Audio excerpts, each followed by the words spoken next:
이사야라고 하는 이름이 있습니다. 그 이름의 뜻은 여호와가 구원하신다라는 뜻입니다. 이 이름의 뜻답게 선지자로 부르심을 받은 그는 하나님의 말씀을 선포하는 선지자로서 삶을 살았습니다. 그가 희망을 잃어버리고 또 고통 가운데 살아가던 이스라엘 사람들에게 하나님의 말씀을 선포하는 선지자가 될 때에 하나님께서는 그에게 이렇게 말씀하십니다. 누가 우리를 위하여 갈까? 라고 하는 음성을 들려주시고 그 음성을 들은 이사야가 주님, 제가 여기 있습니다. 저를 보내주십시오.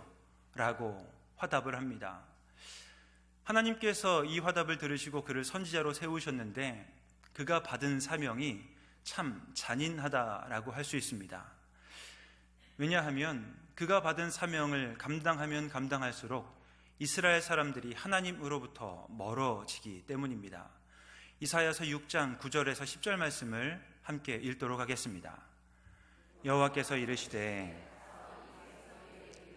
너희가 듣기는 들어도 깨닫지 못할 것이요 보기는 보아도 알지 못하리라 하여 이 백성의 마음을 둔하게 하며 그들의 귀가 막히고 그들의 눈이 감기게 하라. 염려하건대 그들이 눈으로 보고 귀로 듣고 마음으로 깨닫고 다시 돌아와 고침을 받을까 하노라 하시기로. 10절 말씀에 이렇게 기록이 되어 있지요. 이 백성의 마음을 둔하게 하며 라고 되어 있습니다. 선지자가 분명 하나님의 말씀을 선포하는데 그 말씀을 듣는 사람들이 더욱더 하나님으로부터 멀어지는 것, 이것이 이사야가 받은 사명이었습니다. 하나님으로부터 멀어지게 되면 어떤 일이 벌어지겠습니까?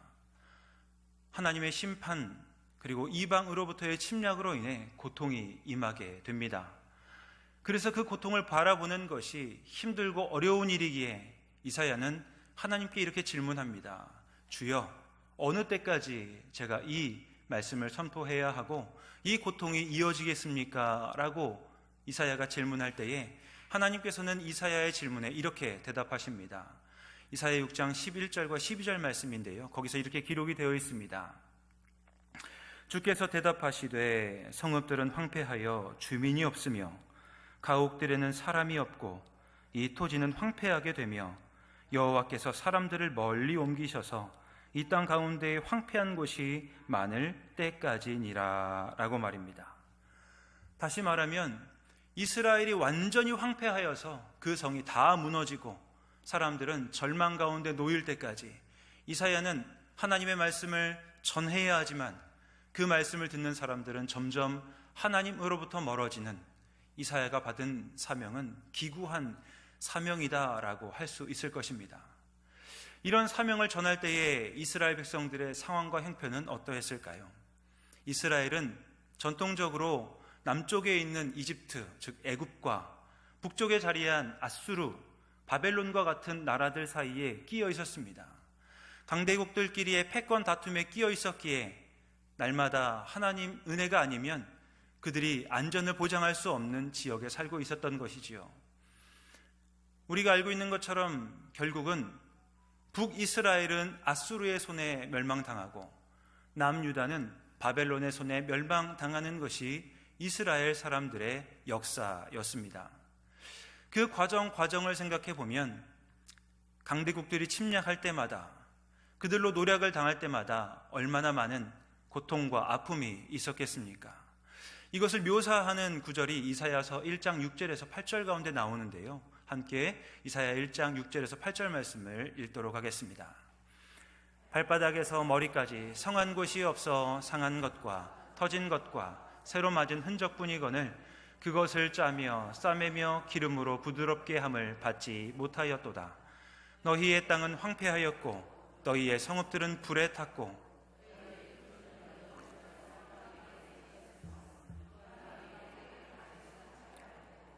딸 시온은 포도원의 망대같이 참외밭의 원두막같이 애워싸인 성읍같이 겨우 남았도다. 이스라엘은 강대국들의 침략으로 인해서 고통당하고 상처를 입습니다. 그런데 상처에서 피가 철철 흘러넘치고 있는데도 그 상처를 싸맬 만한 그런 여력이 되지 않는 겁니다. 이스라엘 땅은 강대국들에 의해서 황폐하게 되었습니다. 성읍은 불에 타고 말았습니다. 땅이 황폐하게 되었으니 그 땅을 기경해야 하는데 그 땅을 기경할 만한 사람이 없습니다. 불에 탄 성읍을 수축해야 하는데 그 성을 수축할 만한 힘과 여력이 없는 것입니다. 이제 자신들이 살고 있는 삶의 자리가 그토록 황폐하게 되고 불에 탄 모습을 바라보며 현실적인 어려움을 겪고 있는 이스라엘 사람들, 그 마음은 어떠하였을까요? 현실만 괜찮다고 한다면, 잠깐의 고통만 지나간다고 한다면 그 미래가 밝을 때에 우리는 희망이라는 걸 가질 수 있습니다. 그런데 이스라엘 사람들에게 미래가 확실히 보이지 않습니다. 현실의 어려움이 계속해서 이어질 것만 같은 상황이 연출되기에 이스라엘을 둘러싸고 있는, 아니 이스라엘을 뒤덮고 있는 감정은 절망이라고 할 것입니다. 철학자 키에르케고르가 이렇게 말을 합니다. 죽음에 이르게 하는 병이 있는데 그 병은 바로 절망이다 라고 말이죠. 죽음에 이르게 하는 병이 있습니다. 그것이 바로 절망이라고 합니다. 한 사람이 절망감 가운데 놓이게 되면 그는 자기 인생을 포기할 만한 마음을 갖게 되는 것이죠. 가정 안에 절망이 그 가정을 들이우면 그 가정은 어떻게 되겠습니까? 관계가 파괴되고 더 이상 관계 회복을 위해 노력할 노력도 하지 않게 될 것입니다. 공동체가 절망과 좌절, 낭망에 사로잡히면 어떻게 되겠습니까? 공동체를 새롭게 다시 한번 일으키고자 하는 노력을 하지 않고 그 공동체를 다 놓아버리게 되는 일들이 놓이게 되겠지요. 한 사회와 국가가 절망 가운데 사로잡혀 버리면 어떤 일이 발생하게 될까요? 서로가 서로를 돌보려는 마음은 갖지 않게 될 것이고 자기 자신만 살아남겠다는 이기적인 말과 행동이 그 사회와 국가를 다 채워버리게 될 것입니다. 이사야가 말씀을 선포할 당시에 이스라엘 상황이 이러하였고 그러한 상황이 나아지지 않을 것 같아서 이스라엘 사람들을 사로잡고 있는 감정은 절망이라고 할 수 있을 것입니다. 오늘을 살고 있는 우리는 어떠한가요? 이스라엘 백성들처럼 절대적인 빈곤, 외국의 침략으로 인한 고통과 상처는 없을지 몰라도 우리 한 사람 한 사람이 느끼는 감정 역시 좌절과 절망은 아닐까 생각하게 됩니다. 얼마 전 한 통의 전화를 받았습니다. 제가 예전에 사역했던 교회에서 걸려온 전화 가운데 한 청년으로부터의 전화였습니다. 한참을 그 청년과 이야기를 했기 때문에 내용을 다 말씀드릴 수는 없지만 그 청년이 저에게 했던 그 이야기 가운데 한 구절이 제 마음에 남아 있었습니다. 오랜 동안 그 말이 제 마음을 좀 울리게 하였는데요. 그 말은 이거였습니다.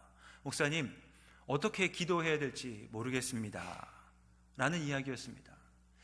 이 말을 하는 청년, 열심히 사는 청년입니다.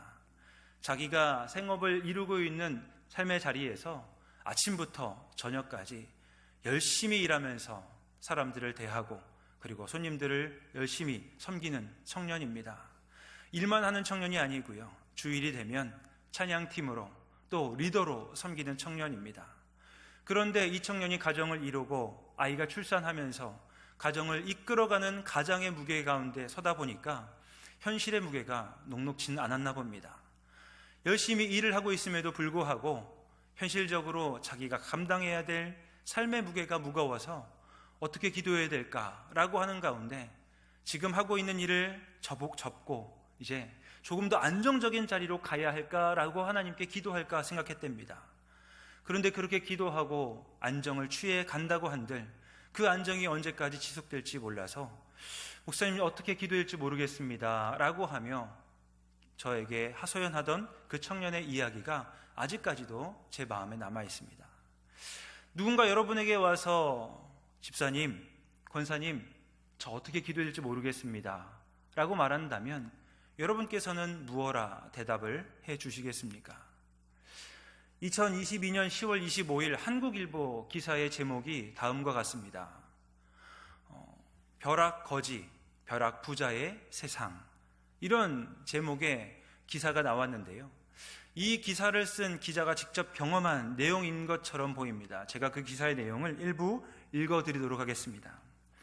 개인적으로 전셋집 재계약을 앞둔 2016년이 그런 해였다. 신혼집이었는데 그 집을 계약할 당시 전세가와 매매가의 차이가 3천만 원밖에 나지 않았다. 2년 사이 집값은 7천만 원이 넘게 올랐다. 그 집을 매매하는 동시에 우리에게 전세를 줬던 집주인은 3천만 원으로 2년 만에 투자금의 2배 이상을 번 셈이었다. 집주인은 전세를 재계약하는 대신 집을 팔기로 했고 새 집주인은 그 집에 들어와 살겠다고 했다. 꼼짝없이 다른 집을 알아봐야 하는 처지가 됐다. 그게 갭 투자라는 것을 그때 처음 알았다. 아, 다들 이렇게 돈을 버는구나. 집값 중 집주인보다 세입자인 내 돈의 비중이 훨씬 높고 꼬박꼬박 전세자금 대출 이자를 낸 것도 나인데 돈 버는 사람은 따로 있는 자본주의의 부조리함이란 호구가 된 것 같은 억울한 마음을 감출 수 없었다. 몇 년 뒤 영끌해서 집을 샀다. 부동산 가격이 가파르게 오르던 때다.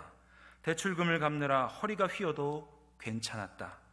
손에 쥐는 돈이 없음에도 갑자기 부자가 된 듯한 착각도 들었다. 하지만 이조차 오래 가지 않았다. 2022년 대출 금리가 무섭게 오르기 시작했고 부동산 가격은 하락세로 돌아섰다. 더 오르기 전에 샀다는 안도함이 늘어난 이자의 부담의 불안감으로 바뀌는 건 한순간이었다. 요즘 젊은이를 지칭하는 말이 MZ세대라는 말이 있습니다. MZ세대가 집중하고 열광하는 것이 무엇인지 여러분 아실 겁니다. 주식과 코인이라고 합니다. MZ세대 젊은이들이 왜 주식과 코인 같은 불로소득이라 할 수 있는 것에 열광할까요? 그들의 이야기에 귀를 기울여 보면 20대부터 저축을 아무리 열심히 해도 내 집을 마련할 희망이 보이지 않기 때문이다 라고 말하더군요. 그 이야기를 듣고 그들의 상황과 형편을 살펴보니 그들이 그토록 주식과 코인에 잠 못 이루며 그것에 집중하는 이유도 이해는 되는 것처럼 느껴집니다. 그들은 계속해서 현실을 바라보며 이게 현실의 벽인가 라는 이야기를 하며 살고 있습니다. 그리고 이렇게 열심히 일함에도 불구하고 노력하고 있음에도 불구하고 아버지 찬스로 인하여서 금수저로 태어난 것 때문에 사회적으로 성공하고 아무런 걱정 없이 살아가는 그런 동년배의 젊은이들을 보며 분노를 또 절망감을 느끼고 있다라는 이야기를 듣게 되는 것이지요. 이런 젊은이들을 보면서 우리는 희망을 발견할 수 있을까요? 젊은이들을 바라보는 또 어른들의 시각 가운데 이런 일들이 있습니다. 제가 육지구를 담당하면서 함께 이야기를 나누는 가운데 들었던 내용입니다. 육지구 함께 사역하시는 분들 가운데 사업체를 운영하시는 분이 있습니다. 이분이 직원을 채용하기 위해서 직원 공고를 내고 면접 일정을 잡았다라고 하셨습니다. 면접 시간이 되었는데요. 면접을 보기로 했던 예비 대상자가 오지 않더라라는 겁니다. 왜 오지 않는가 하고 기다리고 있는데 문자가 한 통 띵동 왔습니다. 죄송합니다. 오늘 면접을 볼 수 없게 됐습니다. 저는 그 얘기를 듣고 그 청년, 그 젊은이 참 예의가 없네요 라고 말을 하는데요. 제 이야기를 들으신 그분이 이렇게 말씀하셨습니다. 에이 목사님 모르는 소리 하지 마세요. 이렇게 문자라도 주면 다행입니다 라고 말씀하시더군요. 그분께서 직원을 채용하고 이제 그 직원이 일을 하기 시작했는데요. 3일이 지난 후에 갑자기 출근을 안 하더랍니다. 그리고 문자가 또 왔답니다. 이 일을 할 수 없을 것 같습니다 라고 말이죠.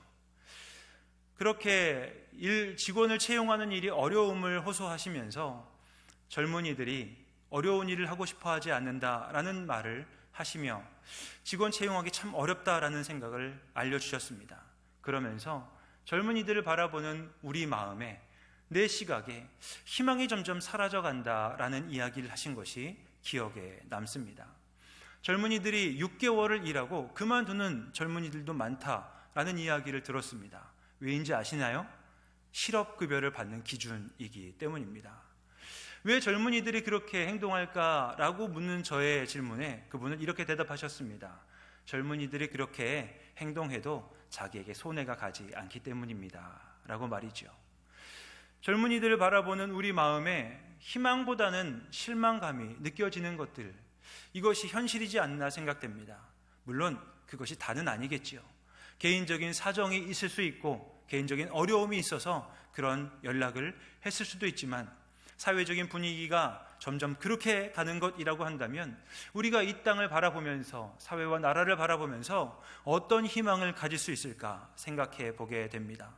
정치, 경제, 사회, 문화, 국제 외교, 그리고 이 세상이 돌아가는 것들을 바라볼 때 점점 우리 마음의 희망보다는 실망과 낙담, 절망이 점점 우리 마음을 채워가는 것들을 경험하게 되는 것이지요. 계속되는 기후 위기로 인한 재앙이 우리 주변에 일어나는 것들을 바라볼 때 과연 우리가 10년 뒤에, 20년 뒤에 이 땅에서 지금처럼 살아갈 수 있을까라는 의구심이 드는 것은 어쩔 수 없는 일인가 봅니다. 이사야가 살던 시대 사람들도 현실의 어려움과 보이지 않는 미래에 대한 불안감에 좌절과 절망을 느꼈고, 이 땅을 살아가고 있는 우리 역시도 젊은 세대는 어른 세대를 바라보면서, 또 어른 세대는 젊은 세대를 바라보면서 이 사회를 바라보며 절망감을 느낀다면 이러한 우리에게 하나님은 무엇라 말씀하시겠습니까? 하나님께서 이스라엘 백성들에게 먼저 하셨던 말씀을 살펴보려고 합니다. 하나님께서는 이스라엘 백성들에게 이렇게 말씀하십니다. 내가 너희의 마음을 안다. 내가 너희 마음을 위로하겠다라고 말이죠. 이사야서 55장 1절에서 3절까지 말씀을 함께 읽도록 하겠습니다. 오호라 너희 목망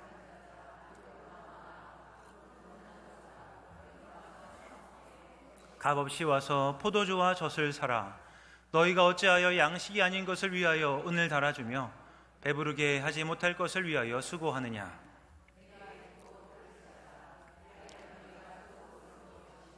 너희 자신들이 기름진 것으로 즐거움을 얻으리라. 너희는 귀를 기울이고 내게로 나와 들으라. 그리하면 너희의 영혼이 살리라. 내가 너희를 위하여 영원한 언약을 맺으리니 곧 다윗에게 허락한 확실한 은혜이니라. 하나님께서 하나님 백성을 부르십니다. 하나님이 부르시는 백성들은 어떤 사람들입니까? 돈이 없어서 먹을 것을 살 수 없는 사람들입니다. 아니, 돈은 있는데 먹을 것이 없어서 먹을 것을 구하지 못해 굶고 있는 사람들입니다. 하루하루 자신들의 삶이 안정적이지 못하여서 언제 삶이 무너질지 모르는 불안 가운데 떨고 있는 사람들, 그래서 현실적으로 좌절하고 낭망한 사람들을 하나님께서 부르십니다. 그리고 말씀하십니다. 돈 없는 자들아 다 와서 이곳에 와서 돈 없이 값 없이 포도주와 젖을 사라라고 말이죠. 내가 너희들의 궁핍한 상황을 안다. 내가 너희의 궁핍을 안다라고 말씀하시면서 돈 없는 자도 오고 아무런 자격이 없는 자도 다 와서 포도주와 젖을 사서 그것을 먹고 회복하라라고 하나님은 말씀하여 주시는 분입니다. 우리 하나님이 이런 분임을 우리가 확인할 수 있는 것이지요. 자격 없는 자를 부르시고 하나님의 은혜를 베풀어 주시는 분, 그래서 내가 자격이 없고 아무런 능력이 없다 할지라도 하나님 앞에 나아가 하나님이 베푸시는 은혜로 다시 한번 회복을 경험할 수 있는 분이 우리 하나님임을 믿으시기 바랍니다. 또 하나님께서는 어떻게 이스라엘 백성들에게 말씀하실까요? 하나님께서는 일어서라 라고 말씀하십니다. 그리고 빛을 발하라 라고 말씀하십니다. 오늘 본문인 이사야 60장 1절에서 3절까지 말씀을 함께 읽도록 하겠습니다. 일어나라 빛을 발하라. 이는 내 빛이 이를 얻고 여호와의 영광이 내 위에 임하였음이라. 보라 어둠이 땅을 덮을 것이며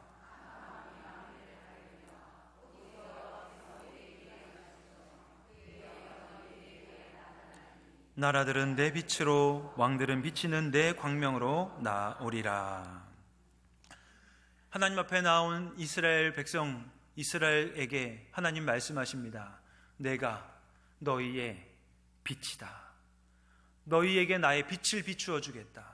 너희 위에 나의 영광을 비추어 주겠다라고 하나님은 말씀하십니다. 하나님의 이 음성을 들은 이스라엘 백성들 어깨가 축 처져 있었을 텐데, 고개가 땅으로 떨궈져 있었을 텐데, 하나님은 그들에게 이렇게 말씀하지 않으시겠습니까? 일어서라, 고개를 들어라, 어깨를 펴라 라고 말이죠. 이 말씀을 묵상하면서 떠오른 하나의 이미지는 탕자의 아버지와 탕자의 모습이었습니다. 누가복음 15장에 여러분 아시는 것처럼 자신의 유익을 위하여서, 내 만족을 위하여서 내게 주어진 재물을 가지고 먼 이국 땅에 가 나의 만족과 유익을 위해 살던 탕자, 그가 그곳에서 현실의 벽에 부딪혀 모든 것을 다 허랑방탕하게 놓아버리고 잃어버린 다음에 그가 죽음 앞에 놓이게 됩니다. 그가 그때에 생각했던 한 사람, 아버지라고 한다면 나를 받아주실 거야 라고 생각하면서 아버지를 향해 걸어가는 탕자의 모습, 여러분 한번 그려보십시오. 그런데 그도 일말의 양심은 있었나 봅니다. 아버지에게 이렇게 말하지요. 아버지, 저는 이제 아버지의 아들이라고 불릴 자격이 없습니다. 저를 아버지의 품꾼 중에, 일꾼 중에 하나로 불러주십시오. 그런데 그를 바라보며 아버지는 이렇게 이야기합니다. 무릎 꿇지 말고, 엎드려 있지 말고 일어서라고 말이죠. 그리고 그에게 반지를 끼워주고 그에게 옷을 입혀주고 그의 신발을 바꿔주면서 너는 내 아들이다 라고 말하는 그런 탕자의 아버지의 모습이 오늘 이스라엘 백성을 향해 일어서라 말씀하시는 하나님의 모습과 같이 겹쳐지는 것들을 우리는 확인하게 되는 것이지요. 하나님은 이스라엘 백성들에게 좌절하여 낭망하고 넘어져 있는 그들에게 일어서라 라고 말씀하시는 분임을 우리는 확인할 수 있는 것입니다. 하나님께서 이렇게 말씀하시는 이유가 무엇일까요? 그것은 하나님이 능력자이시기 때문입니다. 허풍으로 얘기하시는 것이 아니라 하나님이 능력이 많으시고 전능하신 분이기 때문에 이스라엘 백성들에게 좌절하지 말고 일어서라고 말씀하시는 분임을 우리는 확인할 수 있습니다. 여러분, 능력 가지신 하나님께서 이스라엘 백성을 향해, 이스라엘을 향해 가지고 계시는 생각과 뜻이 무엇인지 오늘 본문 가운데 드러납니다. 이사야 60장 15절 말씀을 함께 읽도록 하겠습니다. 전에는 내가 버림을 당하며 미움을 당하였으므로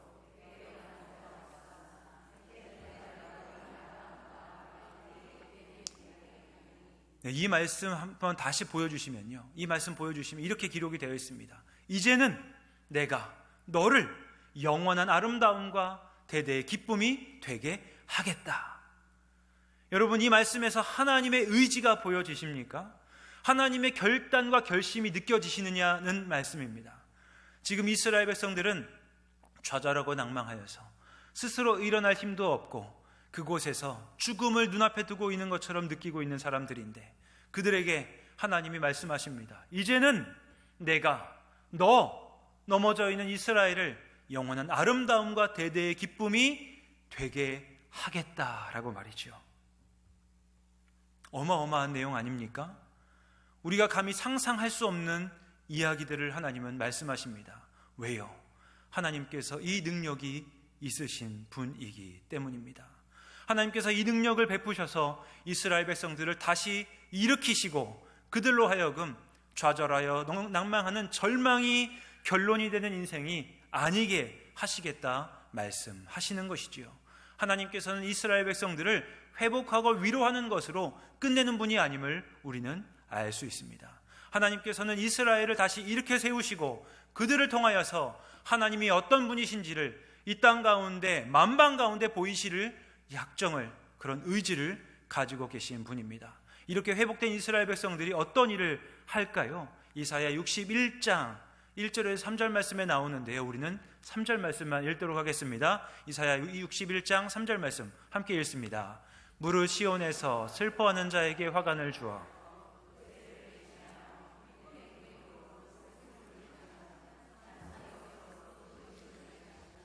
그들이 의의 나무 곧 여호와께서 심으신 영광을 나타낼 자라 일컬음을 받게 하려 하심이라. 어떤 일들을 하시겠답니까? 그들이 하나님께서 심으신 영광을 나타낼 자라 일컬음을 받게 하려 하심이라. 하나님께서 이러한 의지와 결단을 가지고 이 사명을 감당할 수 있는 사람으로 이스라엘을 회복시키시겠다 말씀하십니다. 하나님의 이 사역, 이스라엘을 향한 이 선포는 신약시대 예수님을 통하여 구현되는 것들을 우리는 볼 수 있습니다. 여러분, 요한복음 5장에 38년 된 병자의 이야기가 나옵니다. 다 아실 텐데요.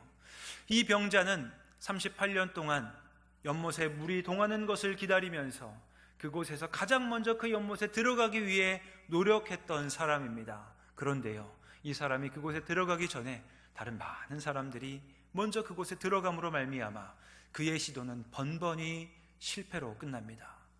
아픈 시간이 좀 짧으면 견딜 수 있을 텐데, 몇 년이라고 하면 그나마 견딜 수 있을 텐데, 기약 없는 시간이 몇 년씩 10년을 넘어서 20년을 넘어 30년, 40년 가까이 된다고 할 때 그의 마음을 둘러싸고 그의 마음을 가득히 메운 감정은 절망 아니고 무엇이겠습니까? 차라리 죽는 것이 더 낫겠다라는 생각 아니고 무엇이겠습니까? 그런데 그 자리에 예수님이 찾아가십니다. 그리고 그에게 말씀하십니다. 내 자리를 들고 일어서서 걸어가라 라고 말이죠. 내 자리를 들고 일어서서 너의 길을 걸어가라 라고 말씀하시는 그 예수님의 그 말씀, 하나님께서 이스라엘 백성을 향해 들려주셨던 그 말씀과 다를 바 없는 하나님의 음성임을 우리는 깨닫게 되는 것이지요. 그렇다고 한다면 오늘을 살고 있는 우리에게 오늘 우리는 그 하나님의 음성을 듣고 어떻게 살아가야 할까요? 우리가 하나님의 음성을 들었다고 한다면 하나님 우리에게 이렇게 살라 말씀하십니다. 먼저 오늘 우리가 살아가는 현실을 받아들이라 라고 말이죠. 다시 말하면 인내하라 라고 말씀하시는 주님의 음성을 들을 수 있습니다. 여러분, 우리가 이 땅을 살면서 실망할 수밖에 없는 많은 일들, 그리고 우리를 힘들게 하는 많은 어려움들, 누가 저지른 일이겠습니까? 사실 모든 인류와 사람들이 다 선택하고 결정한 일의 결과입니다. 물론 그 결과가 그러할 것이라고 누구도 생각하지 않았지만 그럼에도 불구하고 사람들이 선택하고 저지른 일들의 결과가 우리를 힘들고 고통스럽게 만드는 지금의 현실임을 우리는 외면할 수 없습니다. 그래서 이 결과가 우리로부터 비롯된 것임을 인정할 때에 우리는 하나님 안에서 오늘이라고 하는 현실을 견뎌내야 하는 하나님의 음성을 듣게 되는 것이지요. 그래서 하나님은 우리에게 말씀하십니다. 인내하고 견뎌내라 라고 말이죠. 그럼 우리는 이렇게 하나님께 반문할 것입니다. 주님, 언제까지입니까? 언제까지 이 힘들고 어려운 시간들을 견뎌야 하겠습니까? 라고 반문하겠지요. 그런데 하나님께서 이사야에게 하신 말씀 가운데 언제까지인지 모르지만 우리가 견디는 것이 어떤 모습인지는 드러나 있습니다. 이사야 60장 16절 말씀 우리 함께 읽도록 하겠습니다. 내가 이방 나라들의 젖을 빨며 뭇 왕의 젖을 빨고 나 여호와는 내 구원자 내 구속자 야곱의 전능자인 줄 알리라. 이 말씀이 어떤 기록입니까? 내가 이스라엘 백성들이 이방 나라들의 젖을 빤다라고 합니다. 이방 나라의 도움을 받는 것, 그들의 젖을 빠는 것, 이스라엘 사람들 입장에서는 수치스러운 일인데 그 수치를 견뎌야 한다라고 주님은 말씀하시는 것이지요. 언제까지일까요? 하나님께서 하나님의 일을 이루실 때까지, 하나님께서 하나님의 주님 되심을 이 땅 가운데 드러날 때까지 이방 왕들의 젖을 빨며 이스라엘은 견뎌야 한다라고 하나님 말씀하고 계시는 거죠. 그래서 우리가 이 땅을 살아갈 때에 오늘이라는 현실을 견딜 수 있으려면 오늘 이 땅 가운데서 하나님이 일하고 계심을 우리는 믿고 신뢰해야 합니다. 하나님께서 일하고 계신다라고 하는 것을 신뢰하며 오늘 우리를 힘들게 하는 현실을 살아내는 것, 그것이 하나님의 음성을 듣는 하나님 사람들이 해야 하는 삶의 자세입니다. 두 번째로 우리는 어떤 자세와 태도를 또 가져야 할까요? 하나님께서는 이렇게 말씀하십니다. 나의 백성답게 말하고 행동하라 라고 말이죠. 다시 말하면 희망의 노래를 부르라 라는 주님의 음성을 들을 수 있습니다. 오늘 본문 이사야 60장 20절 말씀을 함께 읽도록 하겠습니다. 내가 지지 아니하며 내 슬픔의 날이 끝날 것임이라. 하나님은 이스라엘 백성들에게 말씀하십니다. 그 슬픔의 날이 끝날 때가 반드시 있다라고 말이죠. 하나님의 그 음성을 우리는 날마다 듣기에 그 음성을 듣고 우리의 슬픔의 때가 끝날 것을 신뢰하며 우리는 우리 삶의 자리에서, 우리의 가정과 생업의 현장과 삶의 자리에서 희망의 노래를 부를 수 있는 사람임을 고백하게 되는 것입니다. 하나님께서 일하실 때 우리가 어떤 희망의 노래를 부를 수 있을까요? 사실 우리는 희망의 노래를 부를 수 없습니다. 우리 안에는 희망의 노래를 부를 수 있을 만한 어떤 재료도 없기 때문입니다. 그럼 우리는 이 땅 가운데 어떻게 희망의 노래를 부를 수 있을까요? 우리가 날마다 하나님 앞에서 주님의 음성을 듣고 그 주님의 음성을 나라고 하는 그릇에 채워나갈 때에 나라는 그릇을 통하여서 흘러넘치는 하나님의 위로의 음성이 우리 주변에 흘러나아가는 희망의 노래가 됨을 우리는 확인할 수 있는 것이지요. 한번 따라해 보겠습니다. 나에게는 희망의 노래를 부를 힘이 없습니다. 여러분, 매일매일 하나님 앞에서 주님의 음성 듣고 계시지요? 여러분이 주님의 음성을 듣는 시간과 장소 정해져 있으시지요? 그것이 없다고 한다면 우리는 희망의 노래를 부를 수 없습니다. 아무쪼록 여러분 모두 날마다 하나님 앞에 나아가 주님의 음성을 듣는 시간과 장소를 정하시고 하나님의 음성을 들음으로 말미암아 이 땅 가운데 희망의 노래를 부르는 하나님의 사람으로 살아가시기를 주님의 이름으로 간절히 기원드립니다. 또 마지막으로 하나님께서 우리에게 주시는 하나님의 음성 무엇일까요? 그것은 이웃의 생명을 풍성하게 하는 인생을 살라라는 것입니다. 다시 말하면 예수님처럼 살아가라라는 뜻이지요. 요한복음 10장 10절 말씀을 함께 읽도록 하겠습니다. 도둑이 오는 것은 도둑질하고 죽이고 멸망시키려는 것뿐이요 내가 온 것은 양으로 생명을 얻게 하고 더 풍성히 얻게 하려는 것이라. 예수님께서 이렇게 사셨습니다. 예수님 주변에 절망한 사람들, 낭망하여 넘어져 있는 사람들, 주저앉아 일어날 힘이 없는 사람들에게 주님은 찾아가십니다. 그리고 말씀하시지요. 나를 따르라. 나와 함께 살아가자. 그리고 그 사람들이 예수님의 음성을 듣고 예수님께 나아와 주님과 함께 살아갈 때에 그곳에서 기적이 일어납니다. 포로로 사로잡힌 사람들이 자유케 되고 눌려있는 사람들이 노임을 받고 병자들이 치유를 받는 기적들이 일어나게 되는 것이죠. 예수님께서 이렇게 살아가시며 우리에게도 말씀하십니다. 이 땅 가운데 살아가는 하나님의 백성들은 예수님처럼 이웃의 생명을 풍성하게 만드는 삶을 살아야 한다라고 말이죠. 그럼 어떻게 우리가 그 일들을 감당할 수 있을까요? 여러분, 주변에 있는 분들을 초대하고 환대하여 주십시오. 예수님처럼 나와 함께 하자. 내가 있는 곳에 함께 와서 나와 함께 하나님을 찾고 하나님의 음성을 듣자라고 말하는 것, 초대입니다. 그리고 그곳에서 우리가 그분들을 위로하고 격려하면 그들을 위로하고 치유하시는 일들은 하나님께서 하십니다. 우리가 이웃들을 살리기 위해, 죽어가는 영혼들을 살리기 위해 초대하고 환대할 때 우리가 마련한 하나님의 사역의 현장에서 하나님은 일하시고 그들의 생명을 다시 살리시는 분임을 우리가 믿음으로 고백하는 것이지요. 말씀을 마무리하려고 합니다. 우리는 절망과 낭망의 시대를 살고 있습니다. 내 마음대로 되지 않아서 힘들고 어려운 가운데 있지만 그런 가운데 살아가는 우리를 주님은 부르십니다. 그리고 우리에게 말씀하시지요. 오늘이라는 현실 인내하면서 하나님의 사람으로 온전히 살아가기 위해 몸부림치라고 말이지요. 그리고 그렇게 살아가는 우리가 우리의 말과 행실을 통해 이웃들에게 희망의 노래를 부를 때에 그 이웃들을 초대할 수 있을 겁니다. 그 이웃들이 우리와 함께 할 때에 그 자리에서 살아계신 하나님이 역사하시고 죽어서 죽음이 결론인 것처럼 보여지는 절망의 시대 가운데 희망의 열매가 보이는 것들을 우리에게 맡기시겠다 말씀하십니다. 흥분되는 일 아니겠습니까? 이 일들 우리가 마음에 새기고 나도 그렇게 살아가겠다 생각하면 매일매일 우리가 아침에 눈을 뜰 때 우리 눈에서 빛이 날 겁니다. 하나님, 오늘 나에게 예정된 만남과 삶의 자리에 있습니다. 그 자리에서 내가 만나는 그 사람을 통하여서 하나님 희망의 노래를 부르게 하여 주옵소서. 그리고 그 노래를 통하여서 그의 영이 깨어나고 그가 하나님을 알면서 회복할 수 있는 하나님의 은혜를 경험할 수 있는 오늘 하루가 되게 하여 주십시오라고 기대하게 될 것입니다.